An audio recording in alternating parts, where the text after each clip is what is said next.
पढ्न जानुको लागि पनि त अमेरिका सरकारले स्कलरसिप दिएर गएको होइन नि। मैले मेरो आत्मकथामा लेखेको छु 1.5 वर्षसम्म मैले सयौं चाहिँ युनिभर्सिटीहरूलाई एउटा हुलाकमा पत्र हालेर अनुरोध गरेर गर्दा गर्दा गर्दा एउटा भनौँ न एउटा सानो एउटा 1% पनि आशा नभएको कुरो भएको हो नि। त्यति बेला त्यो प्रोफेसर जसले मलाई चाहिँ स्कलरसिप दियो हो त्यो प्रोफेसरले नेपालको बारेमा थाहा रहन्छ, त्यति थाहा रहन्छ नेपाल भन्ने देशमा उसलाई थाहा भएको एभरेस्ट भन्ने रहेछ।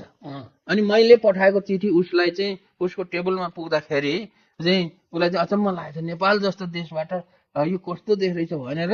अनि उसले चाहिँ जोग्राफीको एउटा प्रोफेसरलाई सोधेछन् होइन, जो जोग्राफीको प्रोफेसरले नेपाल भनेको यस्तो उस्तो भनेपछि उसलाई चाहिँ नेपालको मान्छेलाई हेर्नु पर्यो कस्तो रहेछ भनेर देख्नु पर्यो भनेर त्यो कन्डिसनमा मलाई छात्रवृत्ति दिएको हो नि।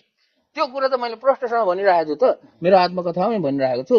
मलाई चाहिँ अमेरिका धेरैले भन्छ अमेरिका सरकारले चाहिँ के अरे छात्रवृत्ति दिएर अथवा त्यति बेलाको सरकारले छात्रवृत्ति दिएर पठाएको भन्छ नि। मेरो आफ्नो प्रयासले गएको हो नि। जसले चाहिँ मलाई चाहिँ बारबडा फाउन्डेसन अथवा अमेरिकी सरकारको एजेन्ट भन्छ उहाँहरूलाई चाहिँ खान पुगोस् लाउन पुगोस्, उहाँहरूको जय होस् होइन। अब मैले यहाँभन्दा अरू केही गर्न सक्दैन।